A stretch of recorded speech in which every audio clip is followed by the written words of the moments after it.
Lebanon is one of the most historic countries in the world, and with great history comes great cuisine. So today I'm going to take you guys all around the country and show you the best things to try in Lebanese cuisine. Let's go.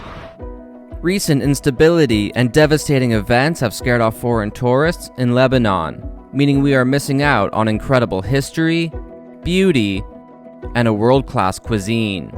In this video, we will travel all around Lebanon and experience Lebanese cuisine and the country firsthand. It was an absolutely shocking experience to go through, so let's dive in and experience Lebanon and the cuisine. We'll begin this video in the capital city, Beirut, a city that has faced great turmoil in recent years. The turmoil was always countered by great beauty, which is heavily overlooked by the international community. Unfortunately, we go back to the bit of turmoil. Our journey to find some Lebanese food has been long and grueling, and thus far, completely unsuccessful.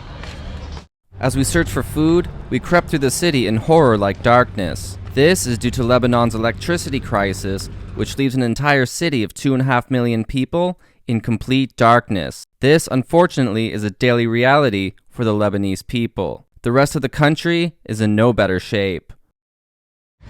So I just teamed up with some local friends at the hostel, and we have gone to a traditional Lebanese restaurant, and the food in front of us, oh my god, I have to show you guys to believe it. This looks absolutely amazing. Let's dive in. This is the gold mine we landed upon. Now let's take a closer look at all of this. First, we have fattoush, a salad that is more assertive than any other. Sure, it has some regular ingredients like lettuce, cucumber, and tomato, but it's also dosed in parsley, refreshing mint leaves, fried Arabic flatbread for some epic crunch, all topped off with balsamic vinegar and olive oil.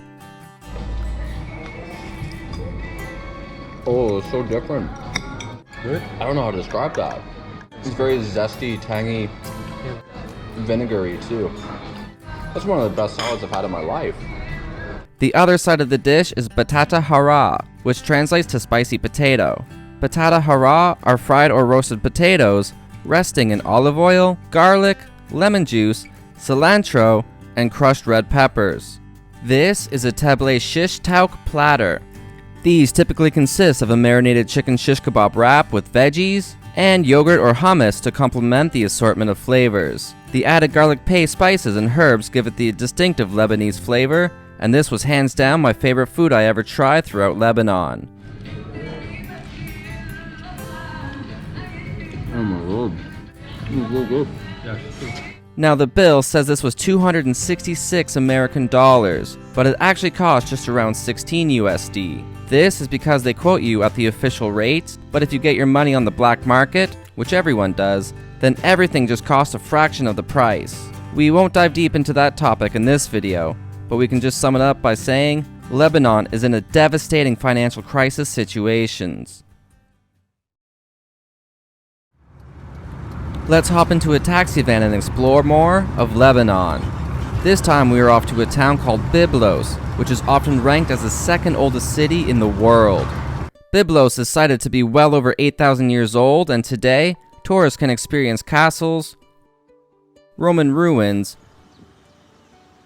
great coastal views, souks with an old town feel, and of course, epic cuisine.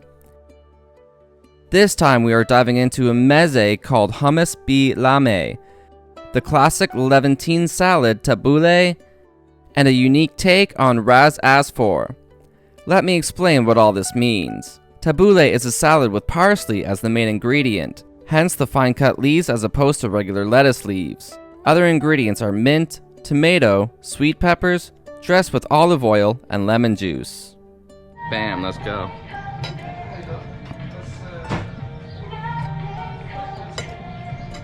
Yet again, Lebanon has the best salads. The last one we had was amazing. This one's almost just as good. It's just so fresh, so clean. Just the right amount of sauce in there. Beyond beautiful. The hummus bi-lame is a chickpea-based hummus featuring sautéed spiced beef and fine pine seeds soaking in olive oil. No doubt spices like garlic and paprika are added into the mix. Let's grab a spoonful of all of this. Place it on this here. Boing. 1, 2, 3. Oh, beautiful. I feel like I'm in the Middle East for sure. Enjoy, guys. Thanks. And last, we have ras asfor, which usually is a meatball dish, but this rendition features beef slices, tomatoes, and onions simmering in a tomato-based stew sauce. So prepare one of little everything here, the beef, the onion, and the tomato. Voila, let's try this baby out. Oh, the sauce is more like a kind of undescribable, almost a bit sweet, right? Very thin, like runny, like a runny sauce. Not what I was expecting. Not a big like Lebanese Middle Eastern flavor to it. Wow, this is not bad though. Yeah, not bad. In Lebanon, to see a menu, you scan a QR code and scroll through the menu on your device. This is because the prices change drastically day by day due to the economic crisis. Restaurants can't print off a new menu every day, so it's all done electronically. After an incredible day exploring Byblos, we are now back in Beirut. We are at a restaurant called Le Chef. The menu changes every day, so today there was Lebanese couscous on the menu, and that's what we're gonna try. Le Chef is a tiny, yet iconic single restaurant in Beirut with friendly staff. Le Chef was devastated by the 2020 Beirut explosion, yet was able to rebuild and continue. Part of the reason is Russell Crowe made a generous donation of money on behalf of his late friend, Anthony Bourdain, who had featured Le Chef in his critically acclaimed series, No Reservations. Le Chef makes all their food homemade style, and this is what we ended up with. Lebanese couscous with chicken and gravy. The couscous is much larger than normal with a very bouncy texture. Probably the best couscous I've ever tried. The chicken and gravy was basically what you would expect from chicken and gravy. This couscous is like nothing I've ever had. It's almost like a bouncy potato texture to it, kind of almost like chewy. With the gravy, so good. I actually ate here twice, getting the Lebanese lentils and traditional labneh, a sour tangy yogurt dip with olive oil. This was probably my least favorite Lebanese food, simply because I'm not a big yogurt fan. However, Le Chef restaurant was a great experience that I'd highly recommend to everyone.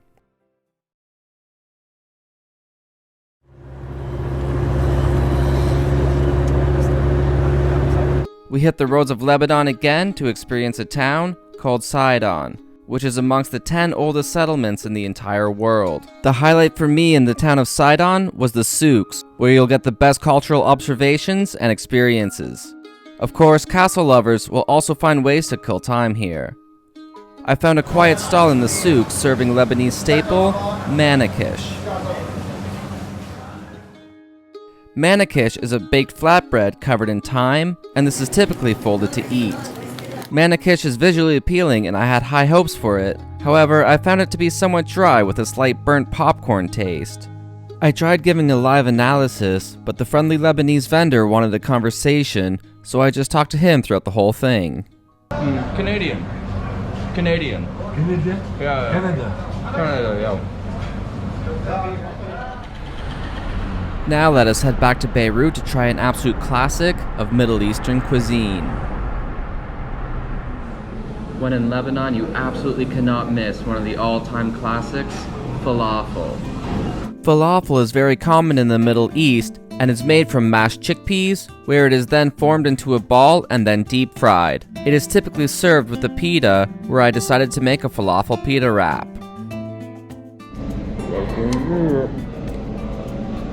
That's how I'm gonna do it.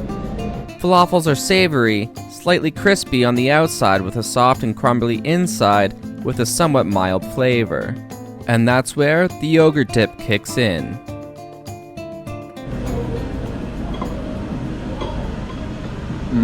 That's so good.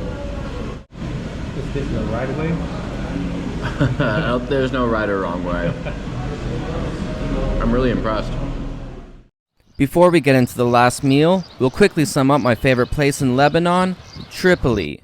Other places in Lebanon might be more beautiful or more interesting. However, we had amazing cultural experiences here, and it's way off the beaten path, which is my kind of travel.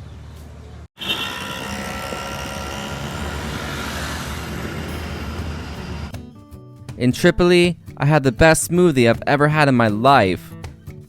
Great Lebanese desserts such as squares, knefe, which is a sweet dough with cheese of all things, and another Lebanese classic, kafta. Kafta is typically a spiced meatball, but this one features sliced potatoes, tomatoes, and tomato sauce, among many spices. Don't forget to try the street coffee from the local vendors, which is an experience in itself. This is how they sell their coffee in Tripoli. So we're just in a residential area right by a highway, and then they have these really cool coffee stands here. I got one here. This was 6,000 lira, which is, I don't know, maybe 10 American cents or something, but they have all the cups, and then they just pour the coffee out of that. Pretty cool, and the sugar and everything is right in there. Speaking of coffee, it's usually done a bit different here compared to your regular Americano black coffee. Lebanese coffee comes in a small serving but is very potent. Some of the finely grounded coffee beans are left in the coffee and settle on the bottom, perfect for those who love a strong coffee. If you're not careful, one could easily end up with a mouthful of grounded coffee in their mouth. For those who have experienced Turkish coffee, it's essentially the same thing, just don't tell them that I said that. Final time eating out in Lebanon, I want to try their spin on the classic shawarma. For the final experience, I head to a great restaurant called Dar Beirut, where the art and decor created a great atmosphere. I wasn't able to leave Beirut without trying the Middle Eastern classic, shawarma. Shawarma meat can either be beef, chicken, or lamb. In this case, we get beef. The meat is sizzled on a slow-turning vertical rotisserie, which produces the juiciest and most perfect tender meat possible. It is then carved into thin pieces, where it is accompanied by veggies like lettuce, tomato, and onion, and then is typically served in a pita wrap. However, we get a unique shawarma dish this time. Some yogurt and hummus were provided as dips. I'd say the classic shawarma as a wrap tops this one. However, it's always great to try something new. Hope you guys are all really inspired to go try some Lebanese cuisine. If you liked the video, please like, subscribe, and comment. It helps me so much, and guess I'll see you guys next time.